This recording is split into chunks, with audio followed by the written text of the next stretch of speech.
Bonjour à tous, alors pour ce cours du mardi 12 mai, je vous propose de continuer le deuxième chapitre de thermodynamique, description et modélisation des systèmes gazeux. Rappelez-vous, la séance précédente, on s'est uniquement intéressé à la description d'un gaz à l'échelle microscopique. On a mis en évidence ici cette notion de chaos moléculaire, ici, via des ordres de grandeur qu'il faut connaître, à savoir ici ce mouvement microscopique totalement désordonné, sans aucune résultante macroscopique. Ensuite, rappelez-vous, grâce à ici des hypothèses statistiques et notamment une fonction de distribution des vitesses, on a mis en évidence que finalement la moyenne du vecteur vitesse ici est nulle. Ça, c'est dû à l'isotropie de cette fonction de distribution, d'accord, à ne pas confondre avec la moyenne de la norme du vecteur vitesse qui, elle, est non nulle et qui est d'autant plus grande que la température est élevée. Ensuite, il faut savoir utiliser, ne pas la connaître, cette fonction de distribution des vitesses moléculaires de Maxwell-Boltzmann. Alors, savoir l'utiliser pour faire quoi? Pour finalement mettre en évidence déjà cette densité de probabilité, fonction angulaire positive, d'accord, cette densité de probabilité, d'accord, qui va nous permettre finalement d'estimer des vitesses moyennes et des vitesses quadratiques moyennes, d'accord. On avait, rappelez-vous, tout d'abord mis en évidence que cette densité de probabilité passait par un maximum atteint pour la vitesse la plus probable. Donc sachez l'estimer, ici c'est voilà, repérer le maximum de cette fonction f de v. Et cette vitesse la plus probable, rappelez-vous, est proportionnelle à la racine carrée de la température. Ensuite, ce qui est exigible également, c'est calculer la vitesse moyenne. Donc là, c'est un calcul analogue à l'espérance mathématique. Donc c'est l'intégrale de 0 à plus infini de v, f de v dv. Et là, je vous rappelais les résultats sur les intégraliques. D'accord? Ok. Ensuite, très importante, cette notion de vitesse quadratique moyenne. Cette notion de vitesse quadratique moyenne, c'est la racine carrée de la moyenne du carré du vecteur vitesse. D'accord? Cette grandeur, nous l'avons rencontrée en mécanique quantique et surtout en ELEC via les valeurs efficaces que je vous conseille de reprendre. Valeurs efficaces d'un signal sinusoïdal, d'un signal credo. D'accord? Et surtout, on va mettre en évidence aujourd'hui, finalement, le fait que cette vitesse quadratique moyenne est reliée à l'énergie cinétique moyenne d'une particule, d'accord, EC moyen égale 1,5 de mu carré, où u carré, c'est le carré de la vitesse quadratique moyenne, d'accord. Et grâce à la fonction de distribution des vitesses de Maxwell-Boltzmann, on a pu estimer la vitesse quadratique moyenne en racine de 3 kbd sur m. C'est-à-dire que u carré égale 3 kbd sur m. Alors ça, c'est très important aujourd'hui. Cette relation, vous voyez, qu'on a retrouvée après calcul via la fonction de distribution de Maxwell-Boltzmann, cette relation u carré égale 3 kbd sur m est super importante puisqu'elle définit, on verra, la température cinétique. Cette relation, on va la retrouver uniquement via un postulat, via un principe d'équipartition de l'énergie en physique statistique. D'accord? Donc on va retrouver u carré égale 3 kbd sur m. C'est la relation qui définit la température cinétique. D'accord? Et ensuite, on s'est arrêté, voilà, ici, au modèle du gaz parfait. Voilà, également, ça, vous connaissez, ce modèle du gaz parfait. À savoir ici, les particules assimilées à des points matériels, pas de volume propre, d'accord? Et aucune interaction distance entre les particules. Donc, pas d'énergie potentielle de Kissom, Debye. Et j'ai rajouté Van der Waals. J'ai rajouté Van der Waals, d'accord, après coup. Rappelez-vous les énergies potentielles en 1 sur R7. D'accord? Voilà. Alors aujourd'hui, on va vraiment répondre à la question qu'on s'était posée dans l'introduction, à savoir, voilà, aujourd'hui on va vraiment donner une interprétation microscopique de la température T et de la pression P.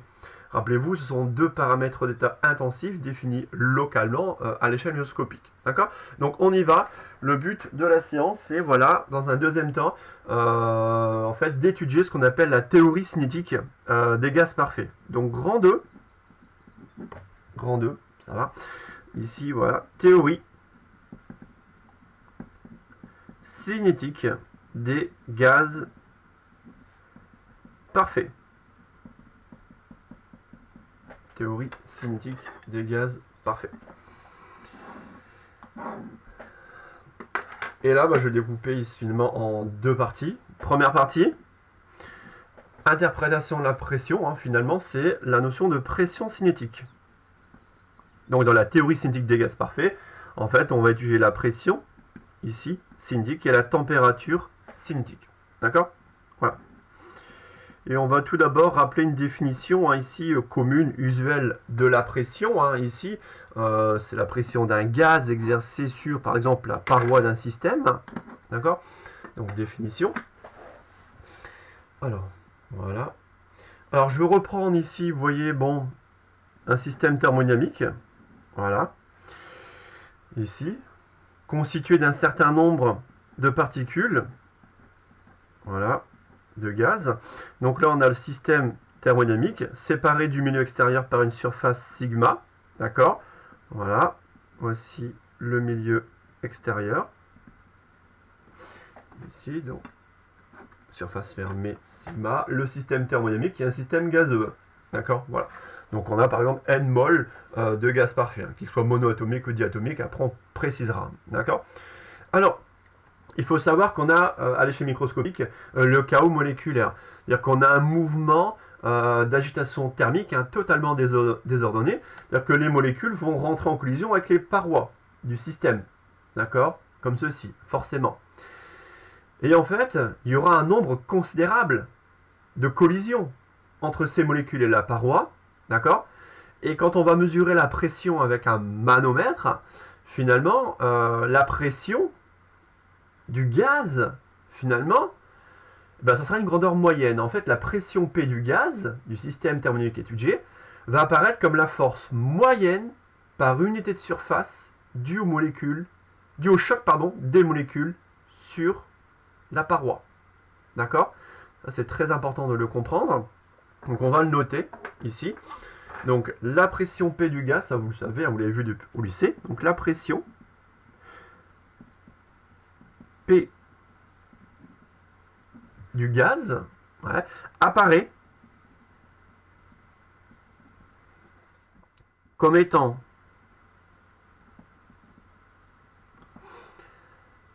la force moyenne. Alors attention, tout de suite, il faut que je complète ma phrase. Une pression, ce n'est pas une force. Là, une force moyenne par unité de surface. La force moyenne par unité de surface. Donc c'est une force, ça vous le savez, une pression, c'est une force par unité de surface. Ici, ça sera une force moyenne, compte tenu du nombre considérable de collisions entre les molécules et les parois du système étudié. D'accord? Donc par surface due au choc. Dû au choc. Alors des molécules, on va dire des particules, d'accord? Que ce soit atomes ou molécules. Donc on prend le terme des particules. Des particules ici sur la paroi du système. D'accord? Qui est ici un système gazeux, je vous rappelle. D'accord? Étude et modélisation des systèmes gazeux. Et en fait, ce qu'on va faire, on va avoir un raisonnement ici sur une surface élémentaire, ds, donc localement, c'est-à-dire qu'on est également à l'échelle, par exemple, mésoscopique. Donc ici, localement, je vais la faire ici, par exemple, je vais représenter, voilà, une petite surface. Voilà, enfin une petite surface suffisamment grande pour que vous la voyez, vous voyez, ici. Donc une surface élémentaire, ici, de paroi. Donc je vais estimer sur cette surface élémentaire, donc sur une paroi de surface élémentaire ds, je vais estimer la force élémentaire de pression exercée par le gaz sur la paroi. D'accord? Donc sur, on va dire, un élément de surface ds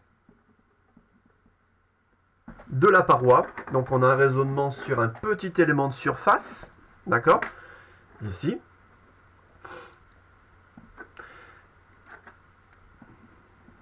La force, donc là je reviens sur la force, la force de pression, pareil, élémentaire, j'oublie pas le élémentaire, donc la force de pression élémentaire exercée par le gaz sur Ouais, non, je me répète sur la surface, j'ai déjà dit, donc, pas le gaz, pardon. Donc forcément exercé par le gaz sur la surface élémentaire. D'accord. Donc sur un élément de surface ds de la paroi, la force de pression élémentaire exercée par le gaz vaut... En fait, j'allais renoter exercé par le gaz sur la surface élémentaire ds, mais je l'ai noté juste au-dessus. Hein. D'accord. Donc sans G. D'accord, je ne vais pas le noter deux fois. Donc c'est bien une force de pression, d'accord, elle est élémentaire, c'est une petite force, exercée par le gaz sur cet élément de surface. Alors que vaut-elle? Donc c'est une force élémentaire, une grandeur qui est vectorielle, un df. Alors c'est exercé par le gaz sur la paroi. Ouais. Alors je précise ceci parce qu'on peut éventuellement vous demander la force élémentaire exercée par la paroi sur le gaz. D'après le principe des actions réciproques, c'est la quantité égale mais opposée. D'accord, donc ça c'est égal mais opposé à la force élémentaire exercée par la paroi sur le gaz. D'accord, donc ça, je précise le principe des actions réciproques. Et ça, finalement, vous savez, hein, donc ça, sur la force, attention, hein, sur un élément de surface ds de la paroi, la force de pression élémentaire exercée par le gaz vaut PdS. Alors, PdS, si je fais ça, je mets un vecteur sur ds. Ouais, donc là, vous voyez, j'ai un vecteur à gauche, un vecteur à droite, je ne mets surtout pas de vecteur sur P. Surtout pas de vecteur sur la pression. La seule grandeur vectorielle, ce serait le vecteur surface élémentaire. Ouais, voilà. Ici, donc là, on définit en fait une nouvelle grandeur. C'est le vecteur surface élémentaire, ou, ici, ds, c'est le vecteur. Voilà, et le vecteur surface élémentaire, donc c'est un vecteur surface élémentaire, donc vecteur surface élémentaire, comme ceci. Ce qu'il faut savoir, c'est qu'il est orthogonal. Propriété de ce vecteur, orthogonal à l'élément de surface considéré.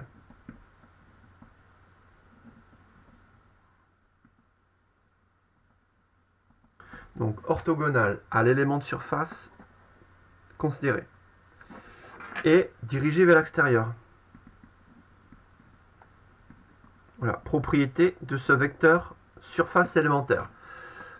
D'accord, donc là on va vectorialiser ce vecteur cette surface élémentaire pour avoir un vecteur surface élémentaire. Donc orthogonal élément de surface est dirigé vers l'extérieur. Ok. Et pour préciser en fait, on peut également insister sur le fait que ce vecteur surface élémentaire est dirigé vers l'extérieur. En fait, on peut le réécrire tel que ce vecteur ds, en fait c'est une norme ds fois le vecteur unitaire normal sortant. Alors n comme normal, en fait ça c'est le vecteur, un vecteur unitaire normal dirigé vers l'extérieur. Donc ça c'est le vecteur unitaire, n pour normal, x pour diriger vers l'extérieur. Diriger vers l'extérieur, pardon. Ok. Alors sur le schéma, ça donne quoi? Sur le schéma, ça va donner un vecteur surface. Alors voilà, localement perpendiculaire à la surface, dirigé vers l'extérieur. Je vous mets le crayon de bois, je fais apparaître l'angle droit. Voici le vecteur surface élémentaire. D'accord? Donc il est bien orthogonal à la surface élémentaire en verte et dirigé vers l'extérieur. Une fois que j'ai représenté ce vecteur surface élémentaire, je peux, en multipliant ce vecteur par P, faire apparaître la force élémentaire exercée par le gaz sur la paroi. Donc un vecteur ici selon ds, mais forcément plus grand. Donc là, j'aurai la force élémentaire exercée par le gaz sur la paroi, en rouge. D'accord? Sachant que ds, ce vecteur surface élémentaire, c'est le produit de la surface élémentaire ds, soit un vecteur unitaire normal dirigé vers l'extérieur. Vers le milieu extérieur. Hein. D'accord? L'extérieur, c'est le milieu extérieur. D'accord? Voilà. Donc retenez ici ce terme en PDS. Donc ici, vectoriellement, où on fait apparaître le vecteur, un vecteur surface élémentaire. D'accord? Voilà. Et on retrouve le fait que la pression P c'est bien une force par unité de surface. Ok? Alors, on rappelle peut-être les unités de la pression, d'accord?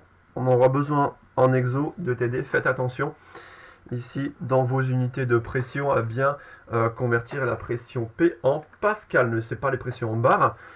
Donc ici, donc 1 pascal, ici donc unité 1 pascal, qui est en fait une unité assez petite. Unité assez petite. Ça c'est une force exprimée en newton par unité de surface, donc c'est 1 newton par mètre carré. D'accord?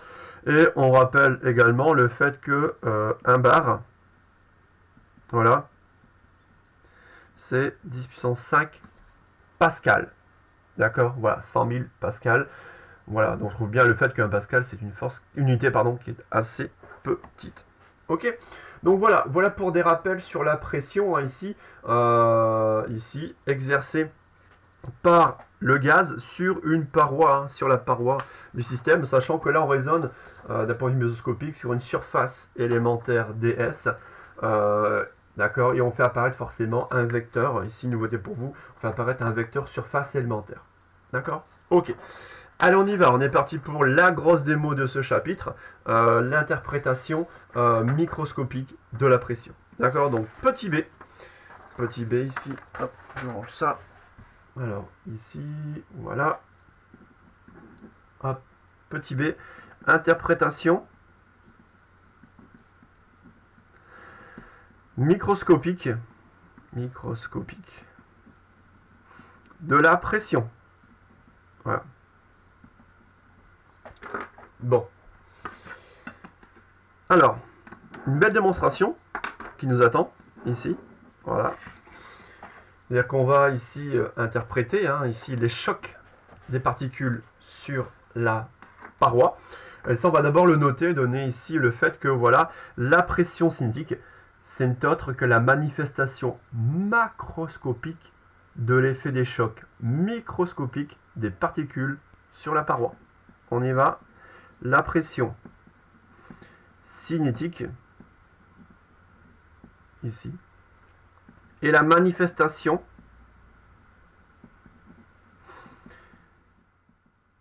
macroscopique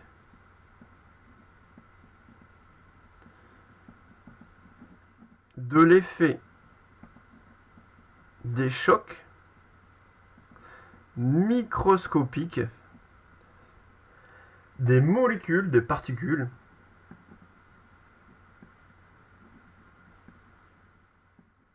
sur la paroi.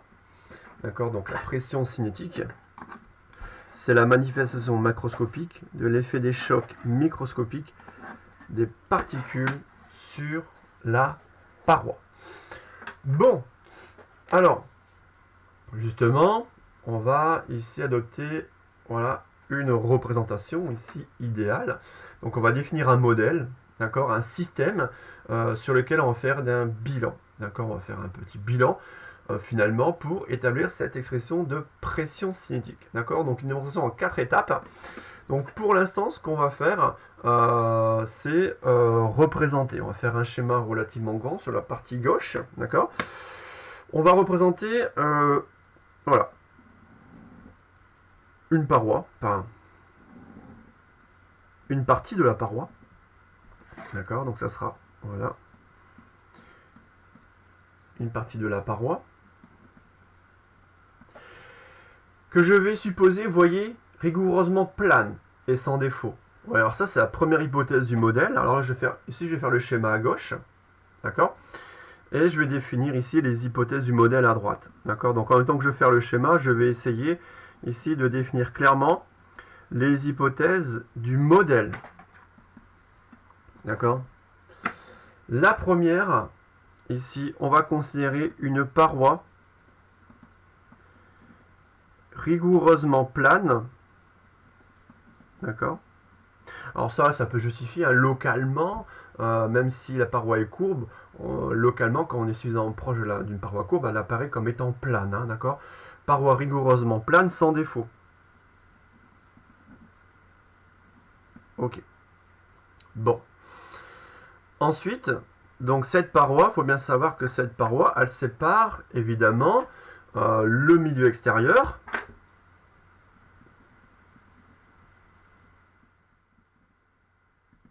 à droite, d'accord? Donc le milieu extérieur est à droite, du gaz qui est à gauche. Voilà, donc la paroi sépare voilà, le milieu extérieur du gaz à gauche. Et ensuite, voilà, il va y avoir des particules dans ce gaz, un certain nombre de particules, donc ces particules, voilà, comme ceci, hop, hop, hop, petit rond, comme ceci, voilà, sachant que voilà, les particules sont supposées être ponctuelles. J'en fais pas trop parce que je vais mettre des flèches de vitesse, d'accord? Donc ça, je vais m'amuser. Ok, voilà. Et ce qu'il faut faire finalement, ici, la pression, vous voyez, c'est voilà, l'effet des chocs microscopiques des particules sur la paroi. C'est-à-dire qu'on va supposer que les chocs des particules sur la paroi sont parfaitement élastiques. Donc les chocs des particules sur la paroi sont élastiques. Alors ça, après, vous ne savez pas ce que sont des chocs élastiques, hein, d'accord? C'est-à-dire qu'il n'y a pas de dissipation d'énergie. D'accord? Et surtout, on va le voir après, il y aura conservation de l'énergie cinétique et de la quantité de mouvement d'une molécule. Donc ça, vous voyez, bon, ici, on peut le noter. Conservation de l'énergie cinétique et de la quantité de mouvement de la particule lors d'un choc élastique. Au contraire d'un choc inélastique, un choc élastique permet de conserver l'énergie cinétique et la quantité de mouvement de la particule. D'accord? Bon. Deuxième hypothèse. Donc tous les chocs sont supposés être élastiques, ça va nous permettre de simplifier l'étude énergétique.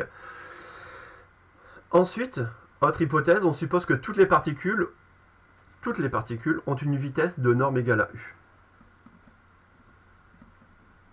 Alors U, c'est la vitesse quadratique moyenne. Toutes les particules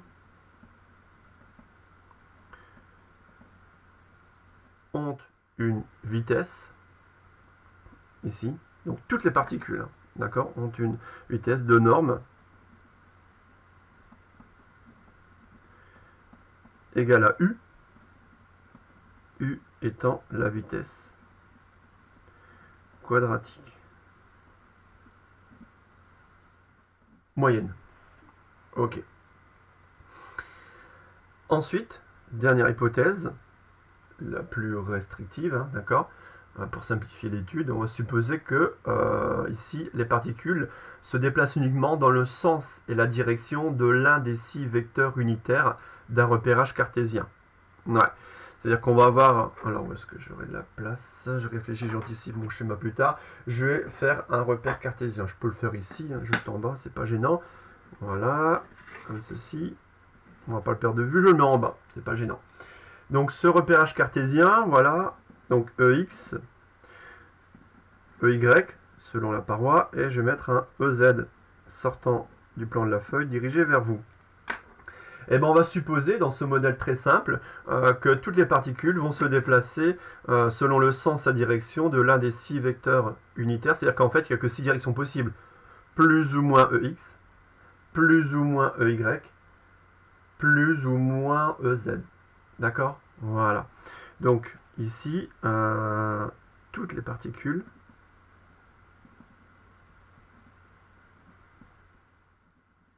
ici se déplacent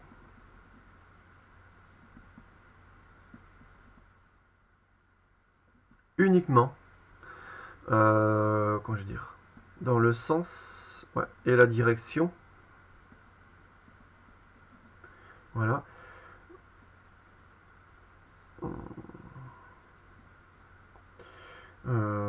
de l'un toutes les particules se déplacent uniquement dans le sens et la direction de l'un des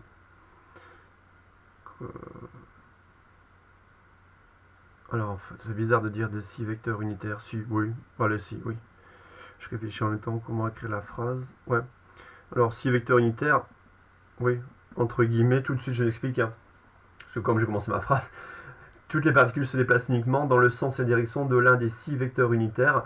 En fait, l'un des 6 vecteurs, en fait, il n'y en a que 3, mais en fait, ce sera plus ou moins x, je le note. Hein. Ce sera peut-être plus clair si je écris ça, plus ou moins x, plus ou moins ey, plus ou moins ez. 3 vecteurs unitaires, mais en fait, on aura 6 directions. Hein, d'accord, 6 directions possibles, plus ou moins 6 sens direction. Hein, plus ou moins ex, plus ou moins y et plus ou moins ez. D'accord, voilà. Alors, voilà pour nos particules. D'accord, voilà. Ce qu'on va faire, on va peut-être représenter quelques vitesses. D'accord, on y va. Donc, on fait ça proprement. Ici, toutes les particules se déplacent, donc on y va.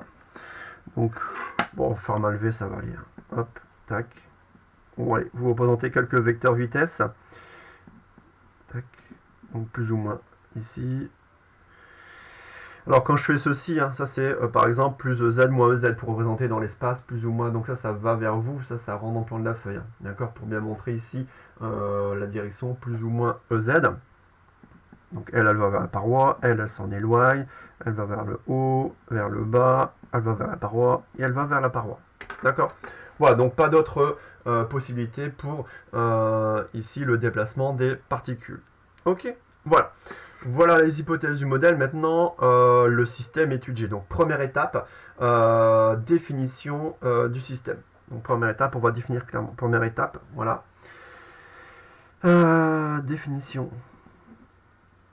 Il faut définir le système étudié. Alors cette démonstration, je la fais complètement, je prends le temps parce qu'en fait ensuite on va faire un exo de TD où la démo est exactement la même, donc je ne vais pas la refaire. D'accord, je dirais dans le TD, on revoit la démo de cours, c'est exactement la même. Alors, définition du système étudié, le système étudié, d'accord. Alors, je vais vous le donner.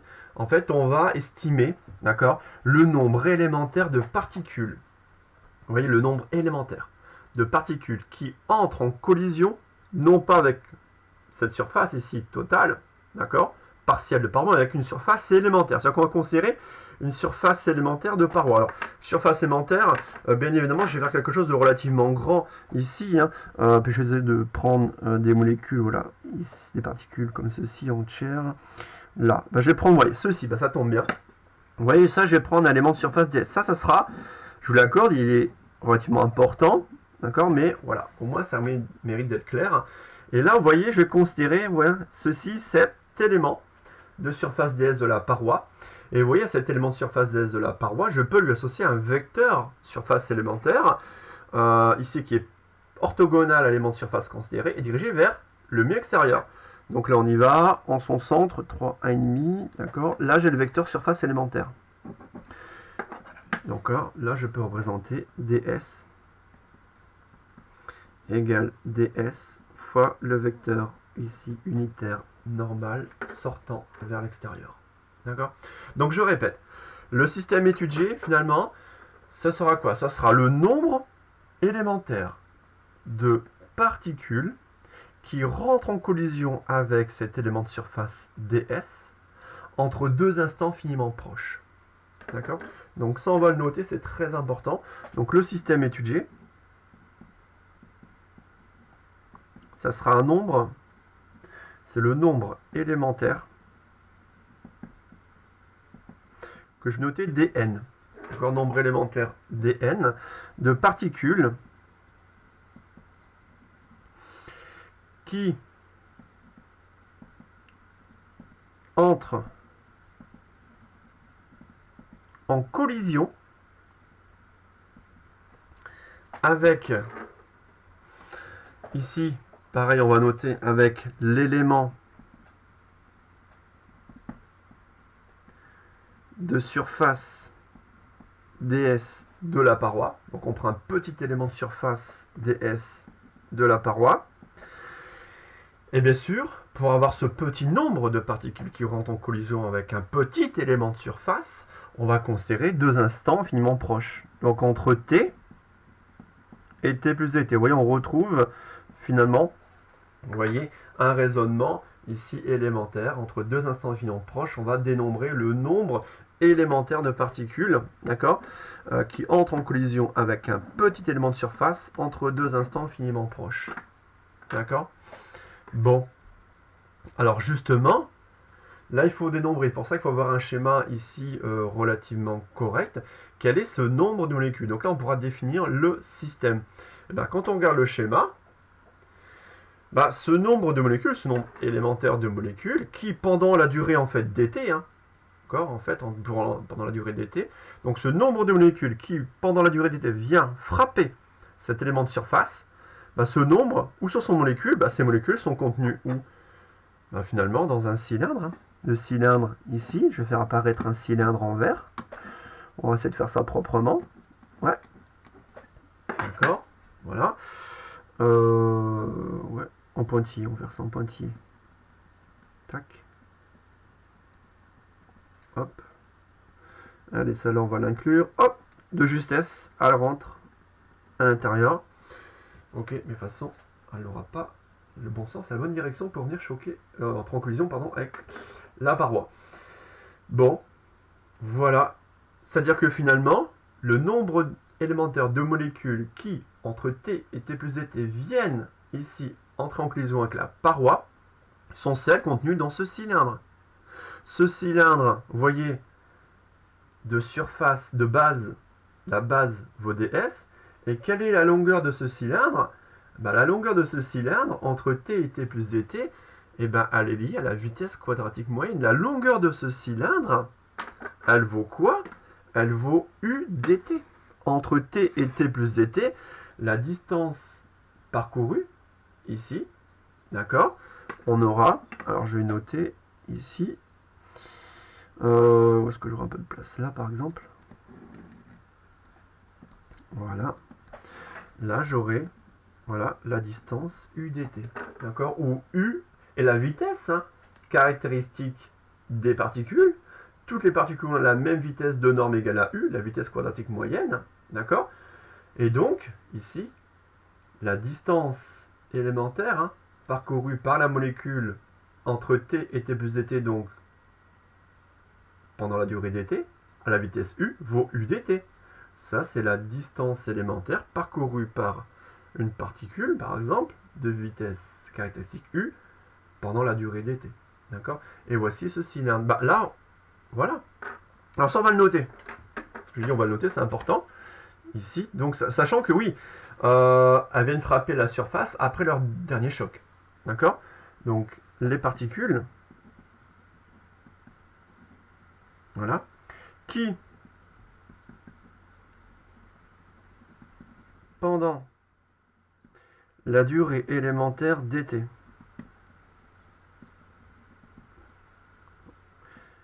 viennent, allez, on change, frapper, elles viennent frapper, on frappe la paroi, on vient frapper la surface, viennent frapper la surface ds, ici, surface élémentaire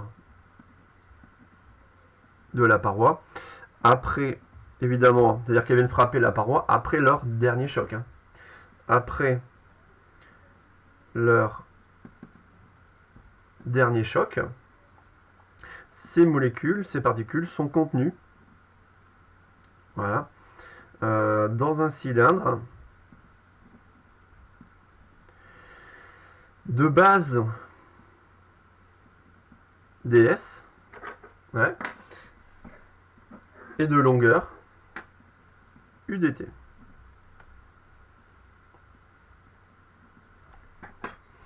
Ici, à l'échelle mésoscopique, on a bien un cylindre de volume ici mésoscopique de base ds, de longueur udt. D'accord? Donc là, on a finalement le volume à l'intérieur duquel on a finalement ce nombre élémentaire de particules qui rentre en collision avec la surface élémentaire ds entre t et t plus t. Maintenant, combien il y en a? Ben, une fois qu'on a ici finalement le volume élémentaire, alors le volume élémentaire cylindre de base de longueur, c'est facile, donc de volume,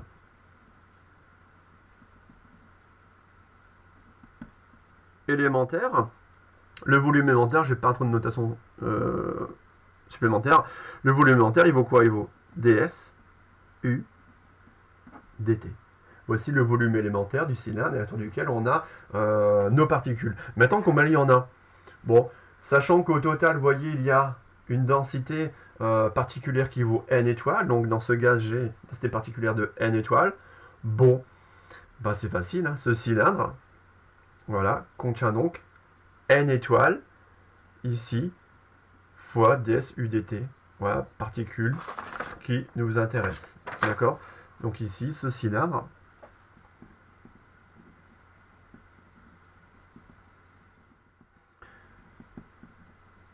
contient donc, alors il contient donc quoi? Il contient donc ici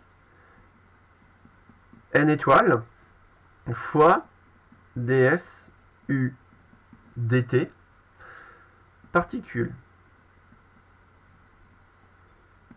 Voilà. Ce cylindre contient n étoiles ds u dt. Alors je ne note pas dn. Je ne note pas dn parce que dn, il faut qu'effectivement les particules entrent en collision. Ça, vous voyez, ça c'est le nombre total.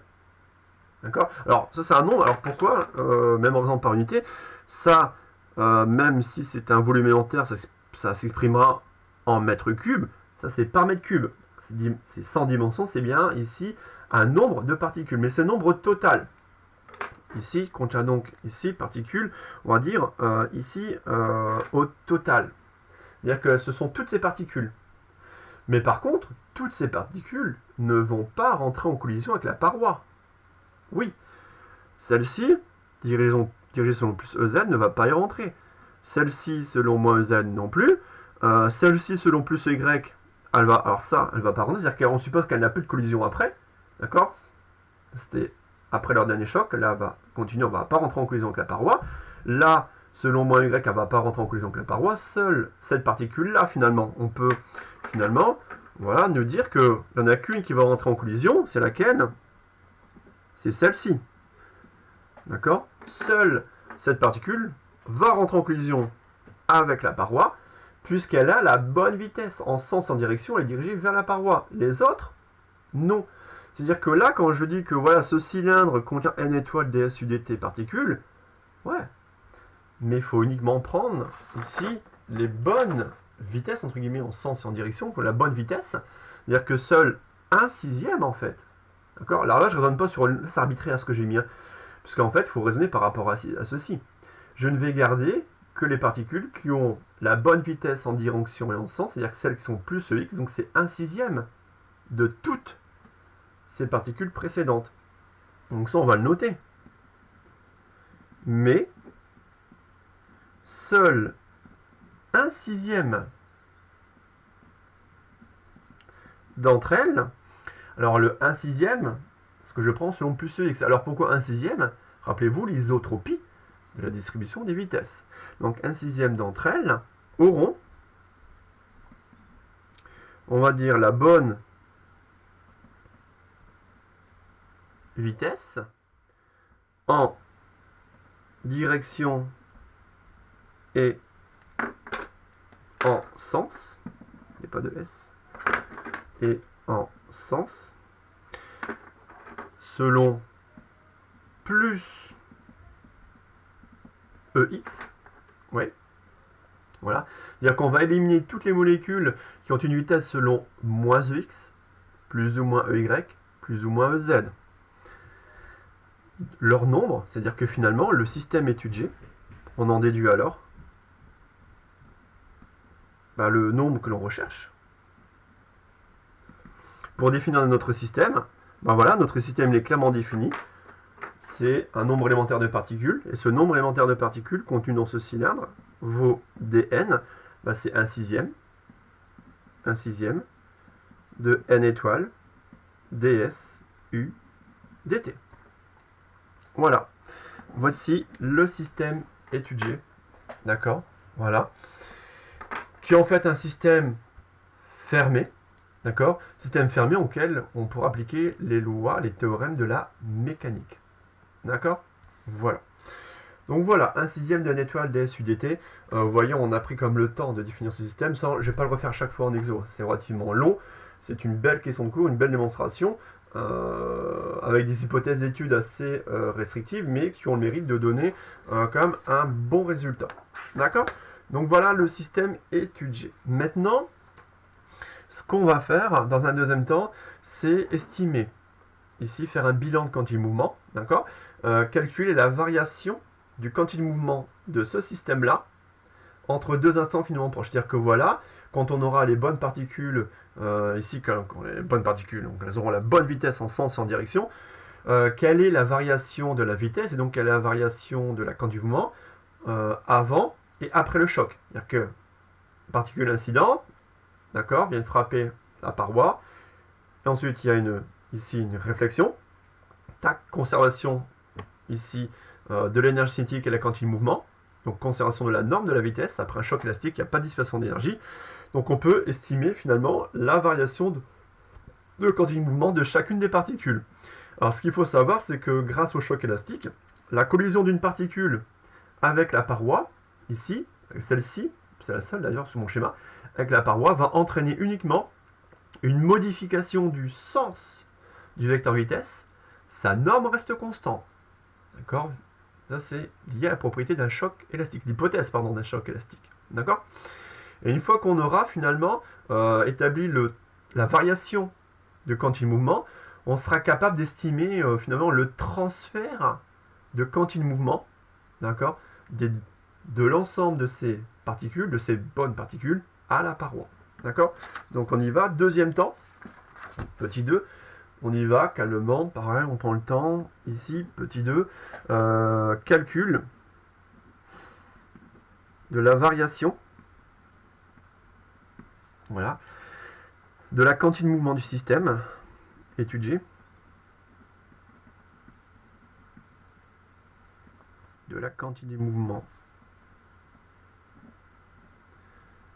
du système étudié. Donc dn égale 1/6 de n étoile dsu dt. Entre t et t plus dt, toujours. Une approche ici, voilà, élémentaire, entre deux instants infiniment proches. Voilà, donc calcul de la variation de quantité de mouvement entre ces deux instants infiniment proches. Bon. Alors, on va considérer une particule incidente. Sa vitesse, d'accord, pour une bonne particule, entre guillemets, sa vitesse, elle vaut quoi? Elle vaut U selon EX. Je vous rappelle, EX dirigé de gauche à droite. Donc là, pour cette bonne particule, donc la bonne vitesse en sens direction, sa vitesse incidente vaut U selon EX. Et la vitesse d'une particule réfléchie vaudra moins U selon EX. D'accord? Donc on va noter vitesse d'une particule incidente. Donc on peut estimer la vitesse d'une particule incidente, d'accord, qui arrive sur la paroi. On va noter V incident, VI, d'accord. Donc la vitesse d'une particule incidente, bah, c'est U selon X. Donc elles ont toutes une vitesse de norme égale à U, la vitesse quadratique moyenne, et elles ont la bonne vitesse en sens et en direction. D'accord? Par contre, la vitesse d'une particule réfléchie, je l'ai dit à l'oral, je notais V indice R pour V pour réfléchi, ça sera moins U selon EX. Pourquoi? Ici, un choc élastique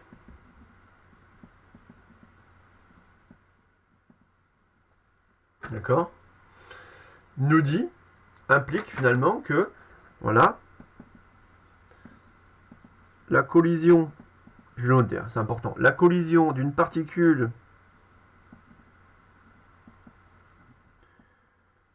avec la paroi, d'accord, entraîne uniquement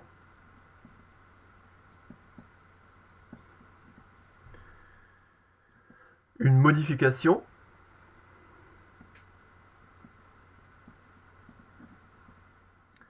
du sens de la vitesse, sa norme est conservée. Voilà, donc un choc élastique implique le fait que la collision d'une particule avec la paroi entraîne uniquement une modification du sens, sa norme est conservée, égale à U. D'accord? Voilà. Et là, une fois qu'on a ça, on peut finalement estimer la variation de quantité de mouvement de chaque particule. D'accord? Vous me suivez? Une fois qu'on a les vitesses incidentes et réfléchies, on suppose les particules ici de même masse, petit m. C'est-à-dire que là, chaque particule, je vais faire une phrase. D'accord? Chaque particule subit ici une variation de quantité de mouvement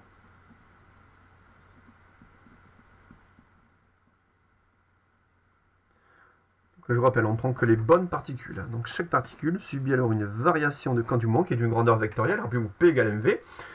Cette variation de quantité de mouvement, que vaut-elle? Alors je n'ai pas introduit de notation supplémentaire, j'ai simplement donné le résultat.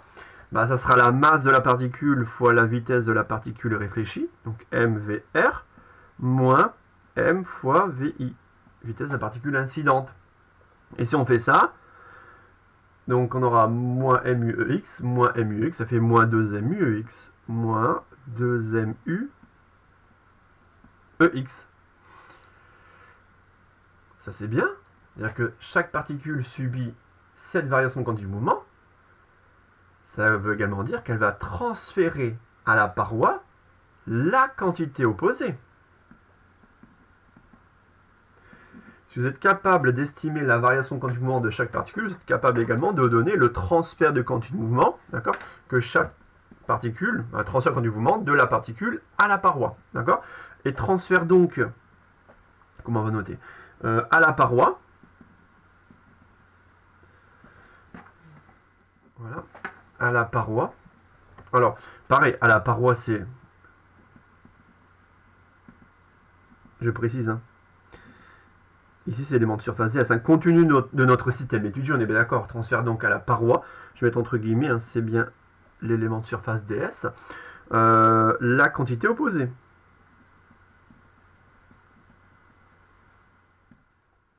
C'est-à-dire plus 2mu selon x. Voilà. C'est-à-dire que chaque particule transfère à la paroi une quantité de mouvement proportionnelle à sa vitesse quadratique moyenne. 2mu selon ex. Grandeur qui est vectorielle. Et donc, là, une fois qu'on est capable d'estimer ici ce transfert de quantité de chaque particule à la paroi, on est capable d'estimer ce même transfert pour l'ensemble des dn particules. dn, je vous rappelle, 1/6, n étoile, ds, udt. D'accord? Donc l'ensemble, voilà, l'ensemble des dn, allez, je vais le mettre ici, 1/6, n étoile, ds, udt, l'ensemble des dn égale 1/6 de l'ensemble de notre système étudié finalement. Ici, des dn particules transfèrent donc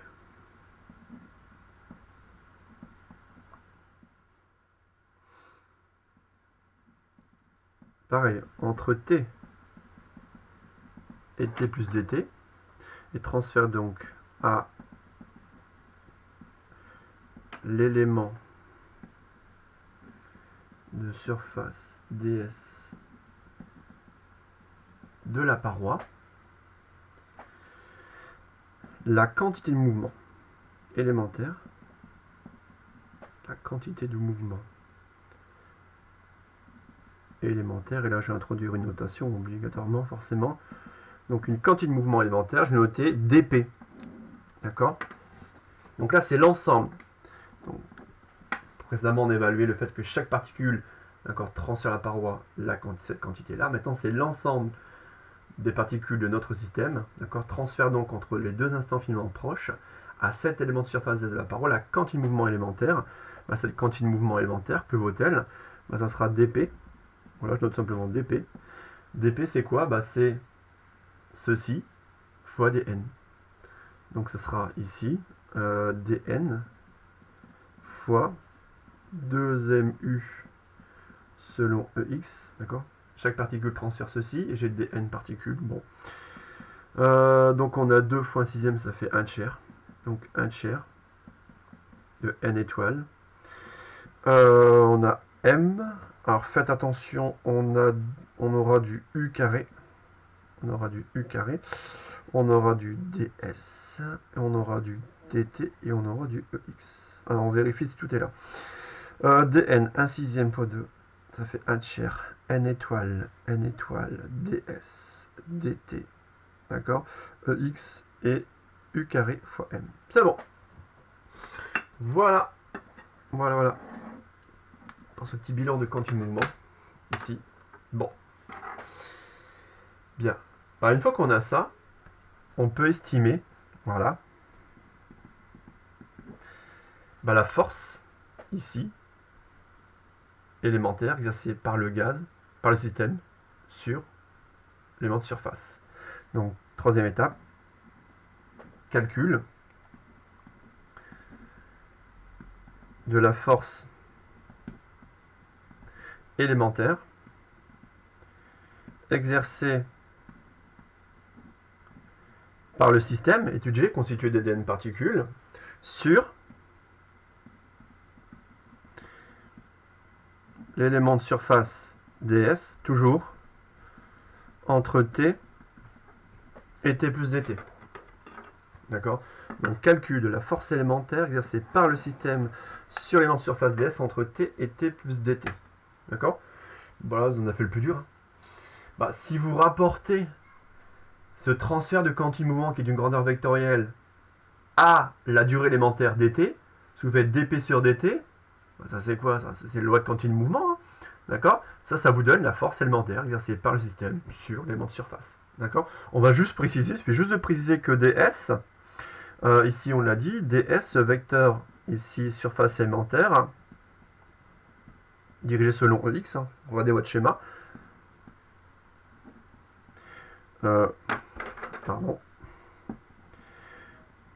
Rajouter, ici, le vecteur. Le vecteur, ici, voilà, surface élémentaire, dirigé vers l'extérieur, ici, comme ceci. Première chose, voilà. Et on rappelle que dt, dt c'est t plus dt moins dt, d'accord, ici. Et on évalue.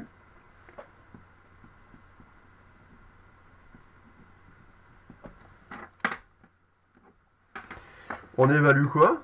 On évalue simplement, regardez, c'est très rapide. Donc je rapporte cette variation ici, cette quantité de mouvement élémentaire, transférée par le système à la paroi élémentaire entre t et t plus dt, je la rapporte à quoi? À la durée élémentaire. Et ça, je l'évalue dans le référentiel R supposé galiléen. Ça me donne la force. Ouais, la force élémentaire exercée par le gaz, donc par le système, par le système, sur la paroi.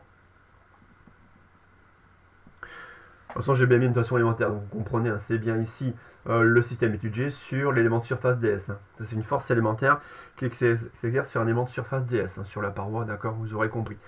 Il suffit de prendre la quantité précédente et la ramener à une unité de temps, d'accord. Donc ça fait tout simplement, ici, donc 1 tiers, n étoile, m u carré, ds ex, et compte tenu du vecteur surface élémentaire explicité précédemment. Voilà. Donc ça c'est le vecteur surface élémentaire. Donc on a 1 tiers n étoile mu carré fois le vecteur surface élémentaire, ds. Et on retrouve bien que cette force, ici, élémentaire, exercée par le système constitué de dn molécules sur l'élément de surface ds entre deux instantanément proches, elle est bien dirigée vers le milieu extérieur.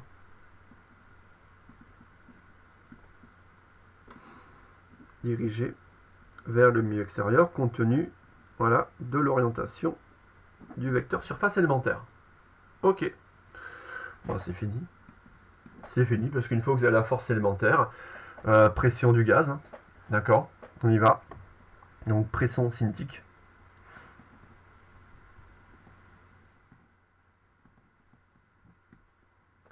Voilà, tout simplement. Alors ça, comment fait-on? Bah ça, il suffit de reprendre la définition, ici, petit a, par définition, la force élémentaire exercée par le gaz sur la paroi, c'est PdS. Donc on y va, par définition.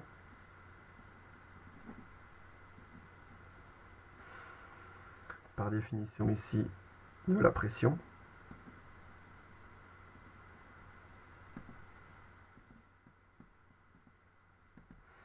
On rappelle que cette force élémentaire exercée par le système contenant des molécules sur la paroi de surface ds, ça c'est P ds, par définition, d'accord. On en déduit, on identifie, alors, bah, ceci à ceci, P égale, voilà, terminé. Donc là, on vient de trouver que P c'est 1/3 de N étoile M U carré. Voilà. La pression cinétique, ça y est, on y est pour la pression cinétique. D'accord? Alors, qu'est-ce qu'on peut remarquer? Ce qui est important ici d'observer, c'est que cette pression cinétique, vous voyez, elle est proportionnelle à la densité particulière. En effet, plus il y a de particules, plus la pression cinétique sera importante. Proportionnelle au carré de la vitesse quadratique moyenne, vous doublez la vitesse caractéristique, vous doublez la vitesse quadratique moyenne, vous allez quadrupler la pression P, bon déjà doubler c'est déjà énorme, vous quadruplez la pression, donc vous voyez la dépendance très forte avec la vitesse quadratique moyenne. Alors bien se rendre compte, attention, des hypothèses. Les hypothèses d'études, donc c'est un modèle qui est assez simple, assez simpliste, qui peut éventuellement donner des résultats qui sont discutables, mais un modèle qui est plus réaliste, avec des directions quelconques, va vous mener en fait au même résultat, d'accord? Ce qui valide en fait a posteriori notre modèle d'étude très simple, et qui montre comment finalement un paramètre d'état, alors ça je vous rappelle, hein, ça c'est un paramètre d'état, à gauche, la pression, paramètre ou variable d'état, paramètre ou variable d'état intensif, donc défini localement. Donc ce paramètre d'état ici, ou variable d'état intensif, bon, en fait, vous voyez, ça montre comment ce paramètre d'état est relié aux propriétés statistiques. En fait, on a des grandeurs statistiques ici, d'accord. U, vitesse quadratique moyenne, c'est une grandeur qu'on qualifie de statistique. D'accord? Donc là, on fait le lien entre les propriétés microscopiques, vous voyez, la vitesse quadratique moyenne, hein, de l'ordre de, on va calculer 500 mètres par seconde, et la grandeur macroscopique, la pression. D'accord? Donc là, on vient de donner une interprétation, en fait, hein, ici, microscopique de la pression, d'accord? Puisqu'en fait, cette pression que l'on mesure, hein, avec un manomètre, d'accord, résulte de l'effet des chocs microscopiques des particules sur la paroi. D'accord? Voilà. Bien tenir compte, voilà la pression, d'accord, ici elle quantifie, elle traduit, elle reflète l'effet des chocs des particules sur les parois, et là il faut proposer le modèle assez simple avec la paroi plane, sans défaut, des chocs élastiques, toutes les particules ont la même vitesse de norme égale à U, et si sens possible hein, pour le vecteur vitesse, voilà, après définir le système, faire des calculs de variation de quantité de mouvement, force élémentaire et aboutir à la pression. D'accord? Donc démonstration, vous voyez, qui prend quasiment 45 minutes, 1 heure même, mais qu'il faut savoir refaire. Donc on ne refera pas en exo, par contre, c'est relativement long, vous l'avez compris. Bon, ça c'est pour la pression. D'accord? Calcul de pression cinétique. Maintenant, on fait la même chose pour la température, donner une interprétation microscopique de la température. Donc après le petit b, ici, interprétation microscopique, je reprends, on avait fait petit a, définition, on avait fait 1, petit 1, pression cinétique. Donc toujours dans la théorie cinétique des gaz parfaits, vous pouvez mettre un petit 2, la température cinétique.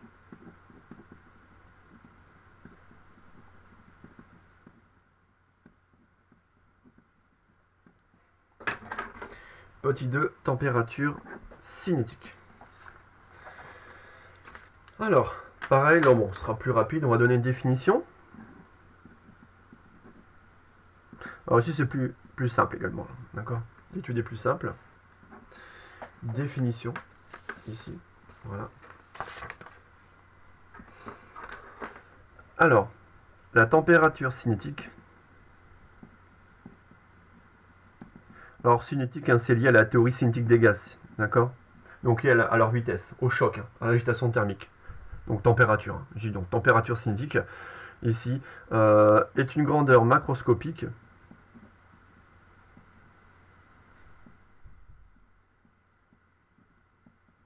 Est une grandeur macroscopique qui traduit, qui reflète l'agitation thermique microscopique. Voilà. Qui traduit l'agitation thermique. Donc là, très important. Ce terme thermique est très important. L'agitation thermique microscopique. Voilà, agitation thermique microscopique. Bien. Et là, je vous l'ai donné en début d'heure, on ne va pas utiliser la fonction de distribution de vitesse de Maxwell-Boltzmann, mais on va utiliser des résultats. La physique statistique, d'accord, donc résultats qu'on va admettre. Hein. D'accord, là ils sont hors programme. On va admettre des résultats de la physique statistique pour définir la température cinétique et retrouver le U carré égale 3 kBT sur M. D'accord? Voilà. Alors, ce qu'il faut savoir, c'est que la physique statistique, on va le noter. Donc la physique statistique. Voilà. Attribue en moyenne. Attribue. Alors, en moyenne, ça c'est important. Ça attribue en moyenne à chaque degré de liberté. Oh là. À chaque degré de liberté. Alors, degré de liberté, on verra, par exemple, pour un mouvement de translation, d'accord, on prend une particule ponctuelle, d'accord, un gaz parfait monoatomique. Ben, en fait, pour un mouvement de translation, ben, il y a 3 axes selon lesquels la particule peut se déplacer. Donc, il y a 3 degrés de liberté. L'axe OX, l'axe OY, l'axe OZ, donc 3 degrés de liberté X, Y, Z. D'accord? Donc, par exemple, mouvement de translation, ici, pour une particule ponctuelle, on a 3 degrés de liberté. D'accord? Il faut savoir que la physique statistique attribue en moyenne à chaque degré de liberté une énergie. Voilà. Donc, à chaque degré de liberté, on a une énergie qui est identique. Voilà, c'est important. Chaque degré de liberté, on a une énergie. Et c'est la même. D'accord? Et elle est égale à 1,5 de kBT. Elle est égale à 1,5 de kBT. Alors ça, retenez-le, c'est très très important. D'accord? C'est le principe d'équipartition de l'énergie. Principe d'équipartition de l'énergie. Alors, on rappelle, avec KB, voilà, là on retrouve la constante de Boltzmann, 1,38, 10 puissance moins 23 joules Kelvin moins 1, la constante de Boltzmann. D'accord? Voilà. Alors pourquoi je rappelle ça? KB s'exprime en joules par Kelvin. Et si je multiplie, vous voyez, KB par une température exprimée en Kelvin, bah, joule par Kelvin fois Kelvin, on a bien dit joules. D'accord? Je vous rappelle, d'où l'intérêt d'exprimer la température en Kelvin. D'accord? Ne serait-ce que déjà, dans un premier temps, pour avoir 1,5 de kBT, d'accord, homogène et une énergie. D'ailleurs, on l'avait vu, rappelez-vous, dans la fonction d'exécution des vitesses de Maxwell-Boltzmann, on avait vu un kBT. Ah, on dit, ah, kBT d'homogène énergie. Oui, kBT homogène, d'accord, pour ça, c'est l'énergie thermique. Et là, en fait, l'énergie 1,5 de kBT, c'est l'équipartition de l'énergie. En fait, chaque degré de liberté, d'accord, va permettre d'obtenir une énergie égale à 1,5 de kBT. Alors, cas concret, on va l'appliquer à une particule ponctuelle. D'accord? Ici, cas d'une particule ponctuelle. Cas d'une particule ponctuelle, ça tombe bien, hein, dans le gaz parfait, toutes les particules sont ponctuelles. Voilà, si on prend une particule ponctuelle, bah, c'est le cas d'un gaz parfait monoatomique. Une particule, gaz parfait monoatomique. Hein. D'accord? Hélium, néon, argon, etc. D'accord? Voilà. Bon. Et dans ce cas-là, je l'ai dit, on va le réécrire, une particule ponctuelle. Donc une particule ponctuelle, donc c'est bien une, et elle est ponctuelle. D'accord? On est bien dans le cadre du modèle du gaz parfait monatomique. Par son mouvement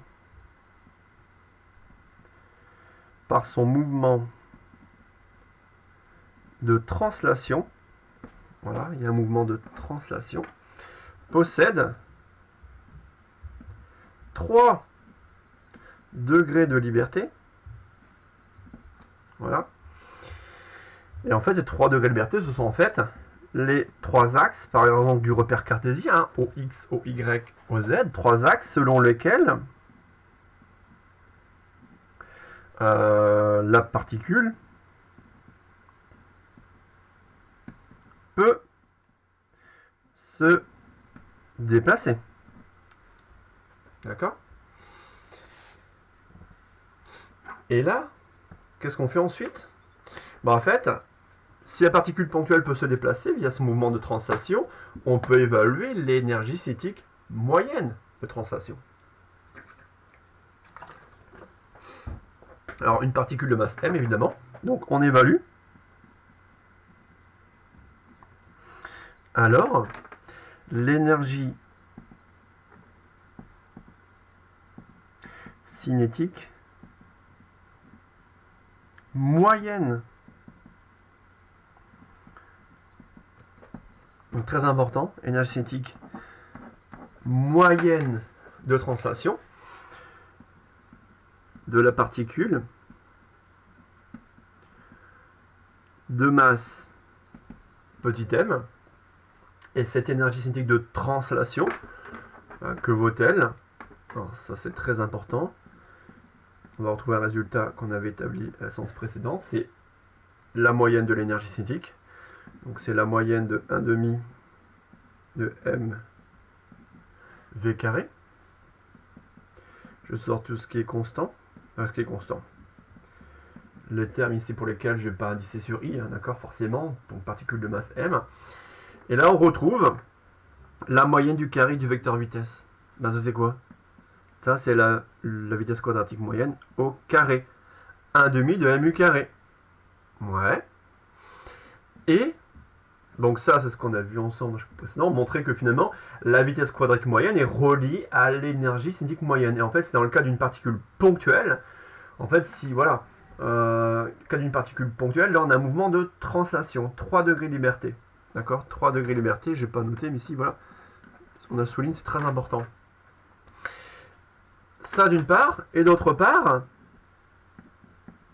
en moyenne, rappelez-vous, la physique statistique attribue en moyenne à chaque degré de liberté une énergie identique égale à 1,5 de kBT. En fait, cette énergie, c'est en moyenne, c'est l'énergie cinétique moyenne. Hein, d'accord? C'est lié à l'énergie cinétique de translation. Et en fait, on a 3 degrés de liberté, donc 3 fois le 1,5 de kBT.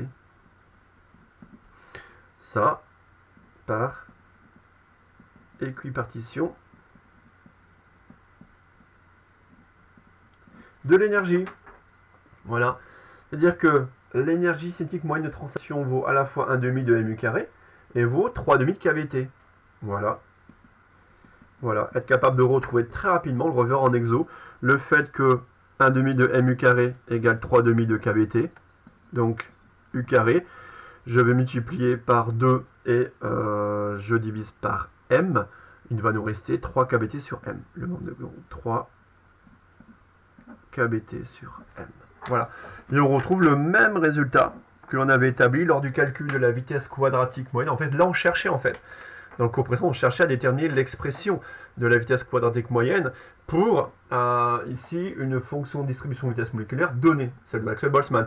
Là, on cherche à définir, en fait, cette relation définit la température cinétique. D'accord? Voilà, donc faites attention.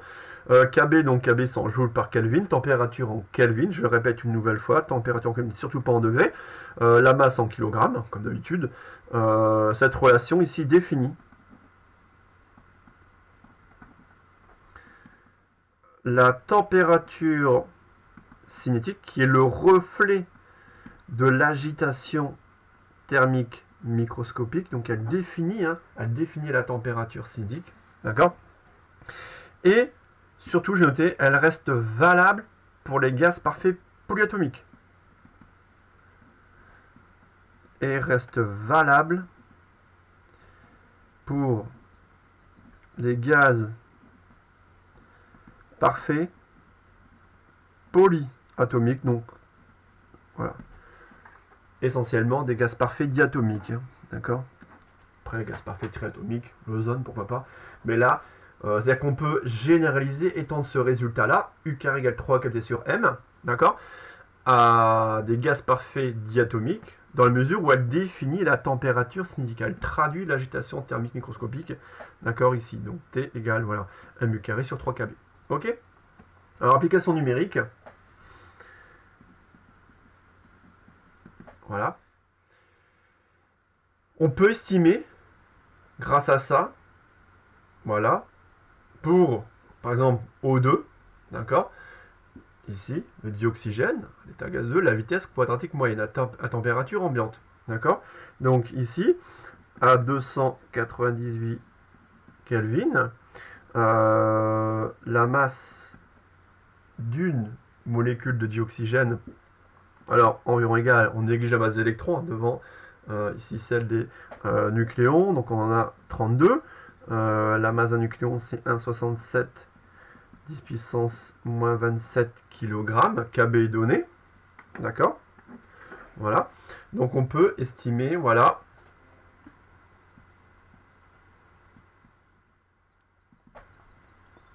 on a alors U, donc pour une molécule de dioxygène, de l'ordre, ici, de 470 mètres par seconde. Donc vous voyez, on retrouve l'ordre de grandeur donné au début de ce chapitre qui caractérise le chaos moléculaire. Rappelez-vous, cette agitation thermique totalement désordonnée, sans aucune résultante macroscopique. Rappelez-vous, on avait 10 puissance 25 molécules par mètre cube, 0,1 micromètre de libre parcours moyen, 0,1 nanoseconde pour la durée moyenne entre deux chocs consécutifs, et une vitesse, rappelez-vous, une vitesse caractéristique de l'ordre de 500 mètres par seconde, la voici. D'accord? Et là, d'accord, grâce à cette température cinétique, si on connaît la température exprimée en Kelvin, on peut ici estimer la vitesse caractéristique, la vitesse quadratique moyenne. Donc en fait, je vous ai donné le 500 mètres par seconde, c'est la vitesse quadratique moyenne à température ambiante, d'accord. Si vous connaissez la masse à la température, vous êtes capable d'estimer cette vitesse, d'accord, qui est totalement imperceptible à notre échelle. Ça, vous le savez également, d'accord. Voilà pour la température cinétique, d'accord. Finalement, on a quand même bien avancé, on a quand même décrit ici un système gazeux à l'échelle microscopique, on s'est donné une interprétation de la température et de la pression. Maintenant, ce qui nous reste à retrouver, c'est l'équation d'état. En fait, température et pression, c'est-à-dire que la pression, c'est 1/3 de n étoile mu carré. La température est définie par U carré égale 3 sur M. Grâce à ces deux relations, on peut retrouver l'équation d'état du gaz parfait. Et étudier dans un troisième temps les propriétés macroscopiques du gaz parfait. D'accord? On y va. C'est pas très compliqué, je regarde 1h13. Ouais, ça va. Donc, grand 3. Propriétés macroscopiques. Donc, propriété macroscopique, pareil, du gaz parfait. Donc, à la fin de ce chapitre, donc à la prochaine séance, on verra ici la limite de ce modèle, et notamment le comportement des gaz réels. D'accord? Donc, propriété macroscopique du gaz parfait. Je vous propose tout d'abord de retrouver voilà, l'équation d'état. L'équation d'état du gaz parfait, que vous connaissez, PV égale RT. Oui, là, on peut le retrouver. Grâce aux deux démonstrations que l'on vient de poser, d'établir, surtout celle sur la pression cinétique, qui est quand même une grosse démonstration, on peut retrouver cette équation d'état. D'accord? Voilà. Alors, en fait, c'est les définitions de pression cinétique, à savoir P égale 1/3 de n étoile mu carré. densité particulière, masse d'une particule, carré de la vitesse quadratique moyenne. Donc les définitions de pression cinétique et de température cinétique.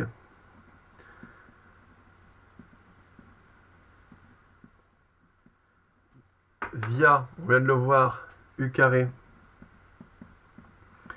égale 3 kBT sur M, d'accord, mène. Alors ça mène à quoi? Ben, ce qu'on va faire, vous voyez, hein, c'est évident. U carré remplace par 3 kBT sur M. Donc on a P égale 1 tiers de N étoile M fois 3 kBT sur M. Bon, c'est bien ça, hein. Les 3 simplifient, les M se simplifient. Ah, il nous reste quoi? N étoile kBT. Voilà.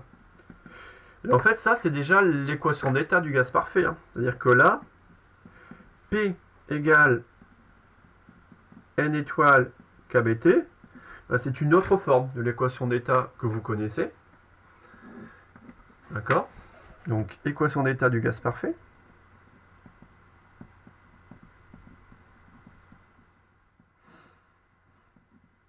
Sauf que celle-ci vous est totalement inconnue, c'est normal. Puisque vous ne connaissez ni, en terminale, au lycée, ni KB ni N étoile. Mais c'est l'équation d'état du gaz parfait. D'accord?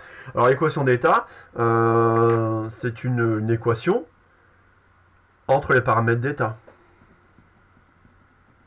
Donc, c'est une équation, une relation, finalement. Qu'est-ce qu'une équation d'état? C'est simple, c'est une équation de relation qui existe entre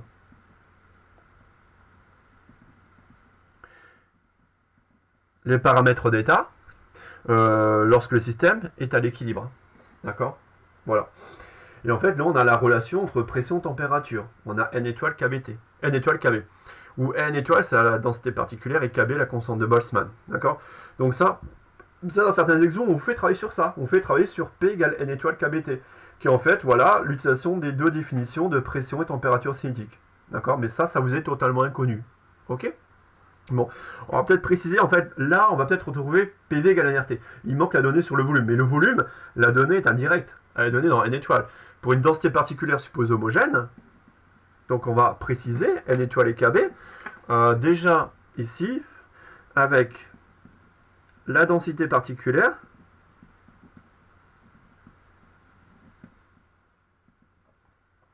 alors ici, quand je vais marquer N étoile égale N sur V. Ici, N étoile, regardez, N étoile, c'est le nombre de molécules rapportées au volume. Voilà, c'est-à-dire que là, je la suppose homogène et stationnaire. Constante.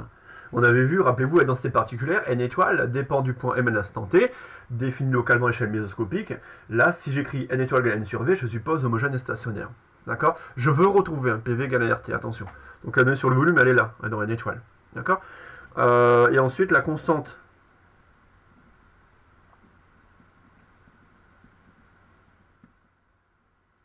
de Boltzmann, constante de Boltzmann, KB, «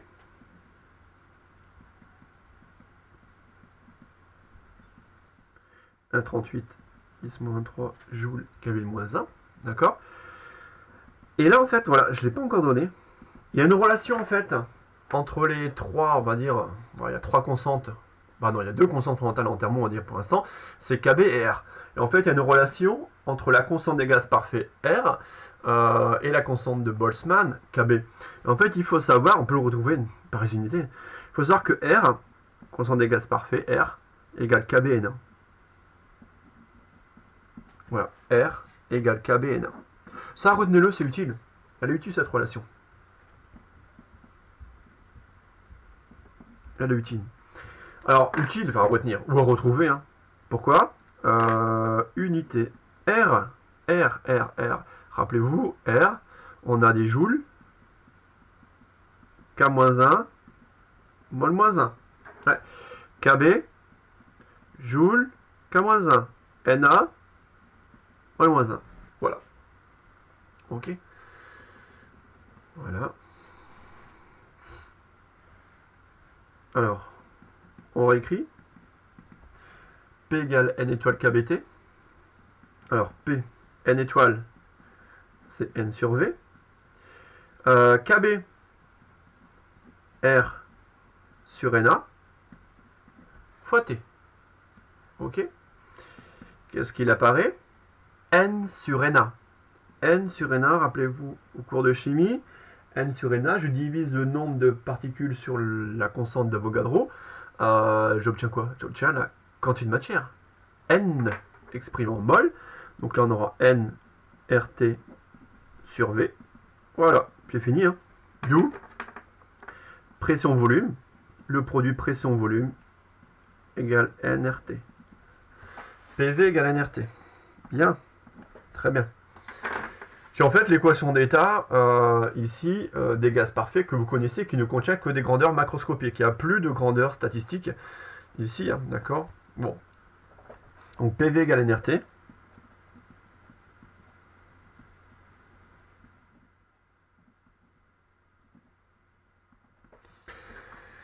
Qui est, vous l'avez compris, j'espère, est équivalente à P égale N étoile KBT. Les deux sont équivalentes, vous voyez le passage l'une à l'autre, elle tient en un calcul, un petit calcul. D'accord? Attention aux unités. Unité. P, la pression. P, le P de Pascal. Très bien. V, le volume en mètres cubes. Attention, en TD, j'ai fait exprès de mettre des données en litres, en millilitres. Il faudra convertir en mètres cubes. Quantité de matière exprimée en mol. R, on vient de le voir. Et T, une nouvelle fois, vous savez en Kelvin. Bon. Équation d'état que vous connaissez, que vous maîtrisez parfaitement. Juste un petit point, vous avez vu également la loi de Boyle-Mariotte, rappelez-vous au lycée, à quantité de matière constante, à température constante, le membre de droite est constant, le produit PV est constant. C'est-à-dire que pression et volume sont inversement proportionnels. C'est-à-dire que sur une isotherme du gaz parfait, isotherme à température constante, ouais, pression et volume sont inversement proportionnels. C'est-à-dire que le produit PV est constant. Loi de Boyle-Mariotte. D'accord? Voilà. Bon. Ok. Donc ça c'est N étoile KBT. Ça c'est PV égale NRT. Les deux sont tout à fait équivalentes. En remarque. Voilà. En remarque. Oui alors. U carré égale 3 KT sur M, je l'avais dit, se base sur une démonstration liée au gaz parfait atomique, mais on peut généraliser au gaz parfait diatomique. Bah, comme les résultats, finalement, les résultats de pression, pareil, PV égale RT, P égale N étoile KBT, sont applicables à des gaz parfaits polyatomiques. C'est-à-dire que les résultats qu'on a établis jusqu'à présent, alors tout jusqu'à présent, parce qu'après énergie interne, ça change tout, c'est différent. Donc les résultats P égale 1 tiers de N étoile MU carré, après, U carré égale 3 kBT sur M. P égale N étoile kBT. PV égale NRT. Ça, vous le savez, hein, sont en effet applicables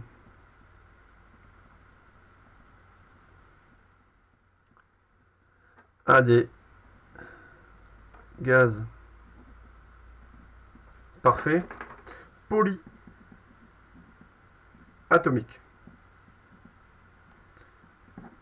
Voilà, gaz parfait polyatomique. Application numérique. Bah, grâce à ça, par exemple, P égale N étoile KBT, on peut retrouver la densité particulière des molécules de l'air, ici, dans la salle de cours. Donc on peut retrouver, voilà, la densité particulière. Donc on retrouve un deuxième ordre de grandeur que je vous ai donné, hein, en tout début de chapitre. La densité particulière, densité moléculaire, bon, particulièrement. Bon, là je me répète, hein, densité particulière des molécules présentes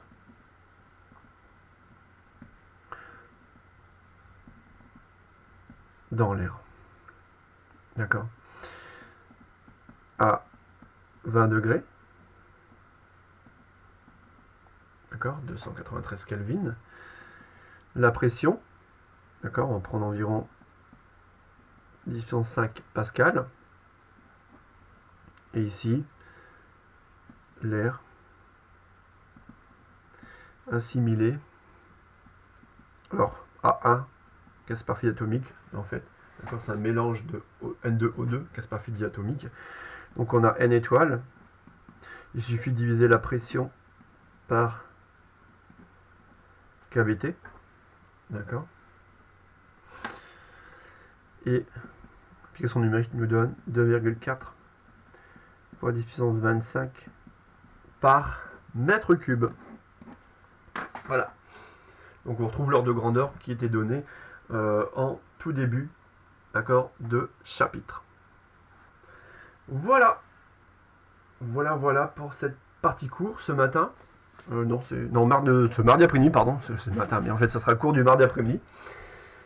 D'accord, voilà, sur le point le plus important, hein, c'est la démonstration sur la pression cinétique. D'accord. La température cinétique, c'est des postulats de la physique statistique. D'accord. Voilà. J'aimerais aborder avec vous, je vais vous transférer, je vous aurai le PDF sur la fiche de TD suivante, la fiche de TD de thermodynamique, fiche de TD numéro 19. D'accord. Aborder un voire deux exos de thermo, faut les commencer quand même. D'accord. Voilà. Alors moi je range mes fiches pendant ce temps-là. Ça c'est fait, d'accord. Et je vous demande, on va étudier ensemble en temps réel un exo étoilé, tout de suite, directement. Le phénomène d'effusion gazeuse. Donc voilà, ça me laisse le temps de faire le tri des affaires. Voilà. Alors, phénomène d'effusion gazeuse, ce sera l'exercice ici numéro 5 de la fiche de TD. D'accord. Alors, on va lire l'énoncé ensemble. On a une cabine de navette spatiale de volume V égale 1 mètre cube qui contient N molécules d'air maintenues à la température T. À l'instant T égale à 0, une météorite perce dans la paroi. Un petit trou de section S égale 1 micromètre carré. Donc on a N molécules d'air à la température T. À T égale à 0, on a un petit trou de section petit s, par lequel le gaz peut s'échapper dans le vide. C'est-à-dire que là, on a des pertes de molécules. On supposera que le trou est suffisamment petit pour que la répartition des vitesses des particules de l'enceinte ne soit pas perturbée. Donc répartition de vitesse, d'accord, c'est lié aux hypothèses statistiques. D'accord, voilà. L'isotropie stationnaire homogène. On note N de T, le nombre de molécules présentes à l'intérieur de l'enceinte à l'instant T. Alors ça, c'est très important. N de T, c'est le nombre de molécules présentes à l'intérieur de l'enceinte à l'instant T. On prendra un modèle dans lequel les molécules se déplacent dans 6 directions avec des vitesses de même norme égales à la vitesse quadratique moyenne U. Ok. Première question. Voilà. Montrer que le nombre de molécules sortant de l'enceinte pendant dt, donc entre t et t plus e, s'écrit 1/6 n sur v petit s udt. Ben, ça c'est quoi? Ben, ça c'est la démonstration de cours qu'on vient de faire sur l'interprétation cinétique de la pression, notamment, alors c'est même pas la démonstration de cours, c'est la première partie, définition du système étudié. Rappelez-vous, ici, dans cette démonstration de cours, on avait ce schéma-là. Le système étudié 1/6 de n étoile ds udt, bah c'est la même forme. La seule chose qui change, c'est quoi? Là, vous avez un trou. D'accord? Un petit trou de surface, petit s. Un trou dans la cabine spatiale qui va occasionner des pertes de molécules vers l'extérieur, vers le vide. D'accord? Donc ça, par contre, on va pas refaire la démo, je vous l'ai dit. On va juste faire le schéma de la situation. On y va. Donc je le fais avec vous. Exercice numéro 5. Donc ce qu'on appelle de l'effusion gazeuse. C'est pas de l'infusion, hein. Attention, hein, pas de l'infusion, j'ai déjà entendu. De l'effusion gazeuse. Bien. Allez, on y va. On va refaire le schéma ici de la situation. Hein. D'accord. Voilà, donc on va considérer ici la paroi directement. Alors ce que je vais commencer tout simplement pour que ce soit plus pro, c'est commencer par le cylindre en fait. Comme dans le cours, je vais représenter le cylindre en vert. Et en fait, ça sera le trou de la navette spatiale. Voilà. Tac, tac, tac, tac. Voilà. Tout. Et là, hop, comme ça sera, voilà, plus clair. Hop. Hop, hop, hop, hop. Donc là, le milieu extérieur, bah, c'est le vide.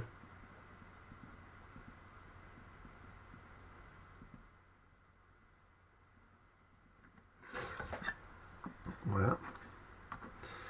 Ici. Et là, on aura la navette spatiale, à l'intérieur de laquelle on a de l'air. Hein. Donc on a ici voilà, un gaz. Voilà.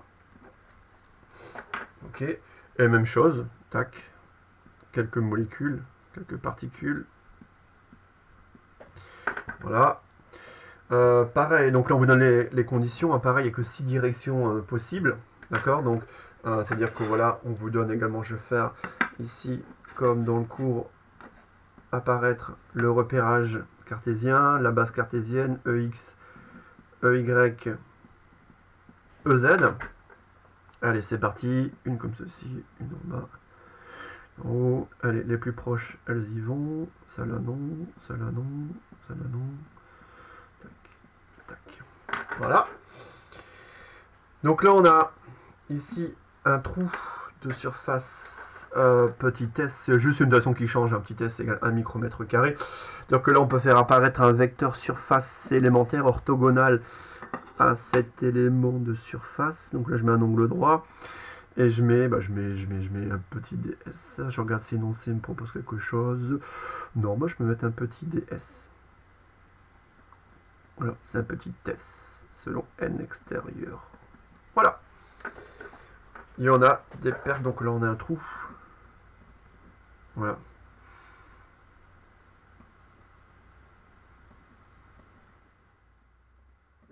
Trou dans la paroi. On a un trou dans la paroi de la navette spatiale. Ok. Bon, première question de cours. Première question c'est du cours, hein, donc ça c'est F cours. Donc là c'est démo de la pression cinétique. Et là, la seule chose que je peux juste l'écrire, c'est la définition du système étudié. Ça sera le nombre, alors une note dn, ouais, le nombre élémentaire. Donc là, on dit que ce sont des molécules, donc on prend nombre élémentaire. Ici, dn de molécules. Donc là, ils ne vont pas rentrer en collision, il n'y aura pas de vitesse réfléchie. Là, elles vont sortir. D'accord. Donc là, sortant ici de l'enceinte. Donc elles sortant ici de l'enceinte via le trou de section ici, je vérifie, S, d'accord, entre T et T plus DT, d'accord. Non, il n'y a pas de DS en fait, ce que je regarde dans l'énoncé, j'ai vu un petit blanc, il n'y a pas de DS, c'est le vecteur S, tout simple, voilà, de section S, donc je mets un petit S, voilà, il n'y a pas de DS. D'accord. Il n'y a pas de DS, c'est S tout simplement. Vecteur S égale S selon dans l'extérieur. C'est déjà, voilà, directement une section ici relativement faible, 1 micromètre carré. D'accord. Voilà.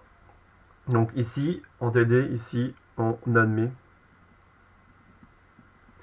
Pour gagner du temps, d'accord. Reprenez ici, c'est-à-dire que vous prenez un sixième, vous prenez le cylindre.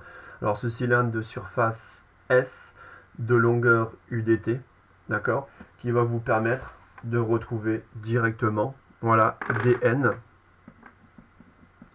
Donc on considère seulement un sixième de toutes ici ces molécules, d'accord, qui ont la bonne vitesse. Donc on a une densité moléculaire de n étoiles.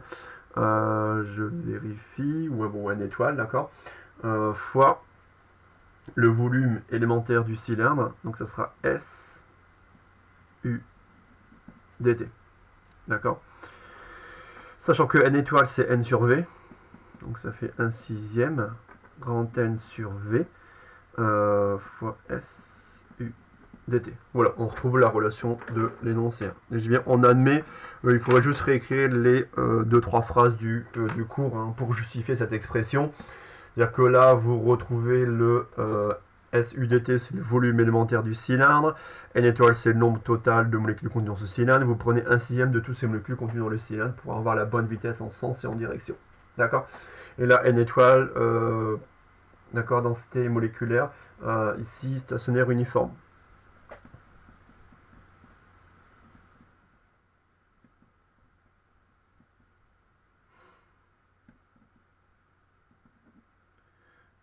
Ici. Bon. À cette échelle. D'accord? Bon. Voilà. Voilà pour cette première question qui est relativement simple, c'est du cours. Bon. Là où ça devient beaucoup plus intéressant, c'est en déduire le nombre. On vous demande, pardon, je ne vous ai pas énoncé, c'est vrai, en déduire l'expression du nombre n de t de molécules dans l'enceinte à l'instant t. Donc là, quel est le nombre de molécules, ici, présentes, c'est-à-dire restantes, d'accord, dans l'enceinte à l'instant t.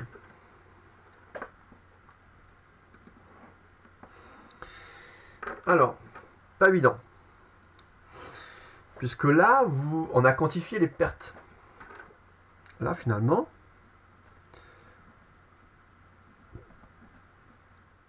c'est-à-dire que là, on n'a plus quantifié les pertes de molécules. On sait qu'entre deux instants infiniment proches, on a 1/6 n étoile S U dt molécules qui vont sortir par le trou de section S. C'est-à-dire qu'on a les pertes, le nombre de molécules qui s'en échappent. D'accord? C'est un terme de perte. Un terme, c'est le nombre de molécules sortantes. Il n'y a pas de molécules entrantes. En fait, ce qu'il faut faire, c'est effectuer un bilan de particules, de molécules entre T et T plus ZT. Ouais. Donc là, il faut effectuer un bilan de particules, ici, entre T et T plus ZT. Voilà, un bilan de particules entre T et T plus ZT. Ce bilan de particules va me permettre de quantifier, en fait. On va quantifier, ici, voilà, le nombre, ici, de particules, la variation élémentaire de particules. C'est-à-dire que là, entre T et T plus ZT, d'accord, un bilan de particules, alors, oui, alors dN, ouais, dN, c'est la variation élémentaire. Donc ça, ils disent, attention, dN, dans l'énoncé, c'est le nombre de molécules sortantes. D'accord? Et là, après, N de T, alors, N de T, ce sera le nombre de molécules qui va rester dans l'enceinte. D'accord? À l'instant T. Et il faut traduire le fait, finalement, que, voilà, alors il n'y a pas d'apport. Il n'y a pas d'apport de particules, il n'y a pas de terme source, il n'y a qu'un terme puits, un terme de perte. Donc il n'y a pas d'apport. D'accord? Donc bien comprendre que finalement, à l'intérieur de l'enceinte, d'accord, ici, alors comment on va noter? Parce qu'en plus c'est N, j'aurais dû marquer, ouais, parce que là l'énoncé est un peu ambigu. Hein. Si on note DN, vous voyez, ça c'est le terme de perte. D'accord? C'est-à-dire que finalement, bon, ici, alors, pareil, le dN, je vais marquer dN. La variation élémentaire du nombre de particules entre T et T plus ZT, c'est quoi? C'est lié finalement à un terme d'échange et un terme de perte. Sauf que finalement, ici, on va la rapporter à l'unité de temps. C'est-à-dire que le nombre de particules, la variation temporelle de nombre de molécules présentes à l'instant T, d'accord, il varie au cours du temps, il fluctue. D'accord? Donc là, c'est la variation temporelle du nombre de particules présentes à l'instant T dans l'enceinte. Ce nombre de particules varie au cours du temps. Il n'y a pas de terme d'apport, il n'y a que des termes de perte. C'est-à-dire que le nombre de particules diminue au cours du temps. Il diminue de quelle manière? Il diminue à cause de ce terme de perte. Et ce terme de perte, d'accord, c'est quoi? Bah, dn sur dt, ça sera moins 1 sixième n sur v s u. D'accord? Alors ouais, là je suis un peu gêné pour une notation, c'est un peu délicat. D'accord? C'est-à-dire que là, dans l'énoncé, je vais le changer. Hein. Je vais peut-être noter ici, je pense. Hein. Là, comme je le corrige a posteriori, on va sûrement noter un dn'. Ici, un dn'. D'accord? Parce que là, ça sera n, c'est le nombre de molécules présentes à l'enceinte. Ça, c'est ce qui sort. D'accord? Et en fait, ce qui est présent à l'intérieur, d'accord? Ça, c'est bien quelque chose de négatif. C'est-à-dire que n de t diminue au cours du temps. Pourquoi diminue? À cause du terme de perte. Hein. D'accord? Diminue à cause des pertes, d'accord, de la question 1. D'accord? Donc là, désolé hein, pour la petite hésitation. Donc ça, c'est l'énoncé, il faudra que je reformule. D'accord? Donc là, voilà, j'ai évalué au cours du temps les variations temporelles du nombre de particules à l'intérieur de l'enceinte. Et ça diminue bien au cours du temps. Et ça, finalement, ça, c'est le terme de perte directement. Voilà. Voilà, à cause de ce terme de perte que, voilà, je quantifie par unité de temps. Et là, en fait, ça, vous voyez, ça me fait apparaître une équation différentielle linéaire d'ordre 1. C'est-à-dire que là, regardez ce que je vais faire. Je vais avoir dn sur dt plus 1 sixième de SU sur V fois n égale à 0. Voilà. Et là, vous voyez, il apparaît finalement une équation différentielle linéaire d'ordre 1 à second membre nul, à coefficient constant. D'accord, coefficients sont constants. D'accord. On peut également poser un temps caractéristique, par exemple. D'accord, ça sera 6V sur SU.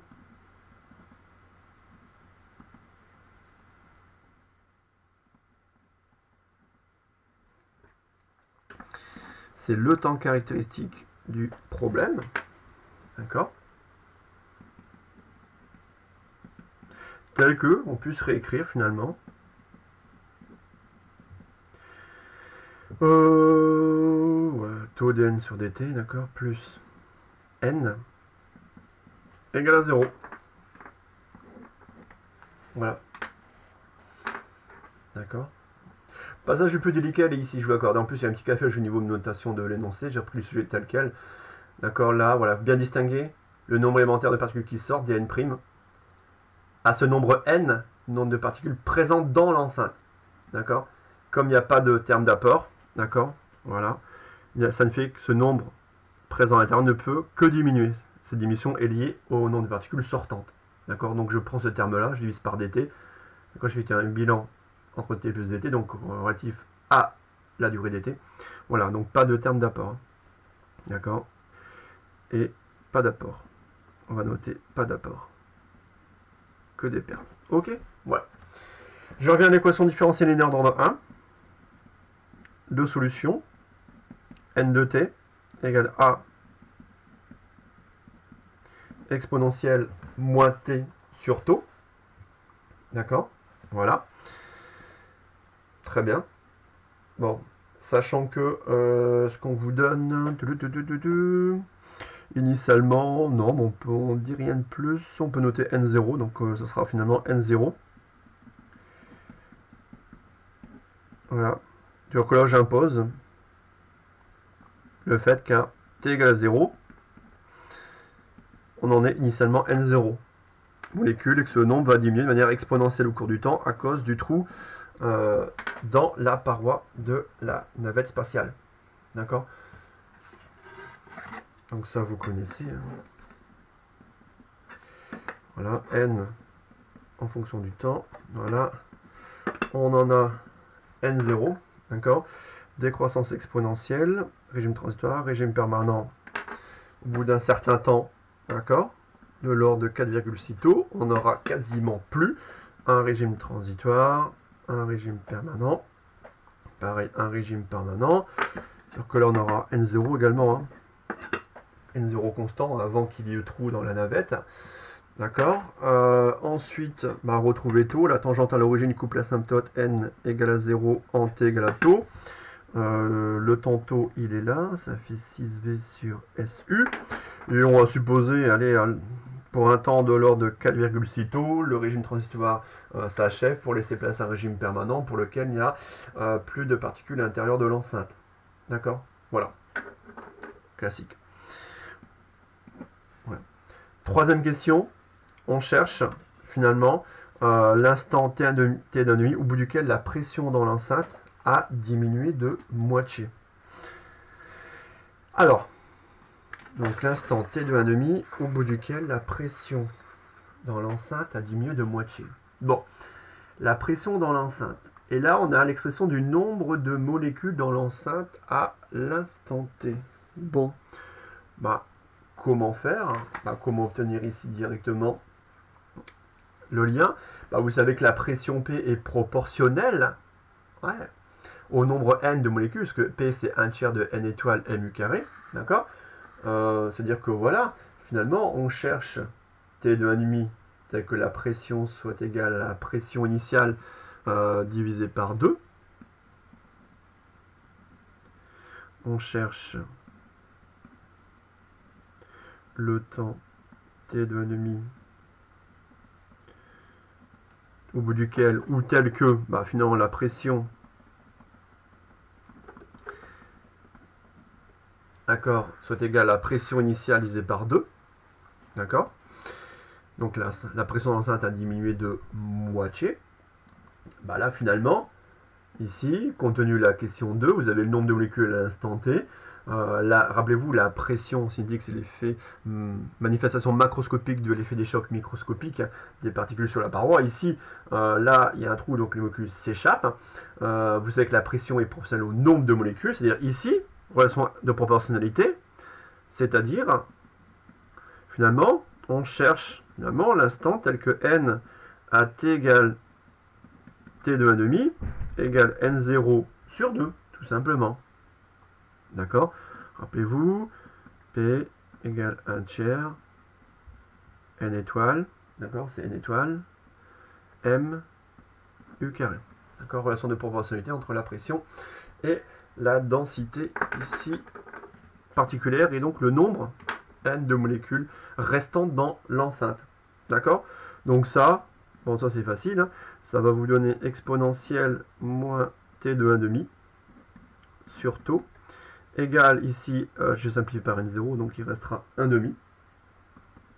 Ça c'est classique, ça vous mène à ici t de 1,5. Ça fera taux ln de 2. Sachant que taux, c'est 6V sur SU ln de 2. Donc temps au bout duquel, ici, la pression et donc le nombre de molécules aura diminué de moitié à l'intérieur de l'enceinte. D'accord? Voilà pour cet exo sur l'effusion gazeuse. D'accord? Je regarde le temps, 1,48, bon, c'est bien. Alors pareil, là je vais peut-être enchaîner sur un autre exo, sachant que je vous rappelle, l'intérêt de la vidéo c'est que vous mettez sur pause, vous reprenez dans la journée ou le lendemain si c'en est trop pour vous. J'aimerais bien comme avancer un tout petit peu également sur un autre exo. Toujours sur un exo de fuite, toujours une nouvelle fois un exo de fuite. La fuite d'hélium, exo numéro 6, d'accord? D'accord, ici exo numéro 6 sur la fuite d'hélium. Voilà, je vais vous donner la correction directement. Ici, je vais parler avec vous, d'accord, de l'énoncé, voir ce qui est important de repérer. Voilà. Donc moi, je ne vais pas écrire, directement relire ma correction. Alors, vous avez une bouteille de volume constant, 10 litres. Pareil, vous voyez ça, 10 litres. Forcément, lecture d'énoncé, application numérique, correcteur en mètres cubes. Contient de l'hélium. L'hélium, ici, considéré comme un gaz parfait monoatomique. À la pression de 2,1 bar, pareil, correcteur en pascal. La température en Kelvin, ça c'est bon. On vous donne la masse molaire de l'hélium, 4 grammes par mol. Attention, gros piège, pareil, là il faut convertir les grammes en kilogrammes. La constante de Boltzmann, elle est donnée en joule Kelvin -1. Ok. La première question, calculer la masse m d'hélium contenue dans la bouteille ainsi que sa densité particulière. D'accord? La densité ici atomique. Donc la masse d'hélium, sachant que vous avez un gaz parfait monoatomique, vous allez utiliser l'équation d'état. L'équation d'état, PV égale nRT. Vous avez toutes les données pour la masse d'hélium, vous utilisez PV égale nRT. D'accord? Équation d'état du gaz parfait monoatomique. Et la densité particulière, bah, ça sera N sur V, le nombre d'atomes sur le volume considéré. Et il faut bien sûr avoir en tête que voilà, faut utiliser toutes les données. C'est-à-dire que dans l'expression de la masse et de N étoiles, il faut forcément qu'apparaissent volume, pression, température, masse molaire et Kb. Rien d'autre, il ne faut pas ajouter d'inconnu, ça c'est évident. La question numéro 2, calculer la vitesse quadratique moyenne des atomes. Ça, il faut calculer 3 kBt sur m. D'accord? Donc il faut retrouver la définition de la température cinétique. Hein. Donc retrouver le U carré, en fait c'est ça, hein, retrouver égale U carré égale 3 kBt sur m. Et en fait là, on ne vous donne pas directement la masse d'un atome d'hélium, on ne vous la donne pas, mais il faut quand même passer par la masse molaire. Donc là, il faut rappeler le fait que la masse d'un atome, m, ici, c'est la masse molaire atomique divisée par la constante d'Avogadro. D'accord? Ça permet de réécrire U carré. D'accord? En fonction de la masse molaire et de la constante d'Avogadro. D'accord? Voilà. Et ensuite, on ouvre la bouteille. Donc là, nouvelle valeur de pression. Attention, en barre, température T'. Calculer la masse delta M de gaz qui s'est échappé de la bouteille. Donc là, une fuite de gaz. Calculer la masse. Bah, pareil, la masse qui s'échappe, delta M, bah, c'est la masse initiale moins la masse M' correspondant au paramètre d'état P', T'. Ça va? Donc la masse de gaz qui s'échappe, c'est la masse de gaz initiale d'hélium que j'ai à température et pression, PT, moins la masse M' de gaz d'hélium que j'ai à pression P' à température T'. Ok? Ça va? Et après, à quelle température T secondes faut-il porter le gaz pour atteindre à nouveau la pression P? Là, c'est utiliser une nouvelle fois l'équation d'état. Donc ce que je vous propose, vous voyez la correction. D'accord? Donc l'hélium assimilé à un gaz parfait monoatomique, le volume 10 litres, convertir en mètres cubes, la pression de 2,1 bar, convertir en pascal, température 300 K, Kelvin. Équation d'état des gaz parfaits, PV égale nRT. La quantité de matière N en mol, c'est la masse sur la masse molaire atomique. M, petit m sur grand M, fois RT. Je cherche la masse M. M, ça sera M PV sur RT. Et j'ai donc ici le résultat, j'ai mis 3,4 grammes, pour que ce soit plus explicite pour vous. D'accord? 3,4 grammes pour la masse d'hélium contenue dans la bouteille. D'accord? Voilà. La densité particulière, d'accord, supposée stationnaire homogène, ici N étoile égale N sur V, tel que, bah, finalement, rappelez-vous, PV c'est ici N RT, avec ici N c'est N sur Na.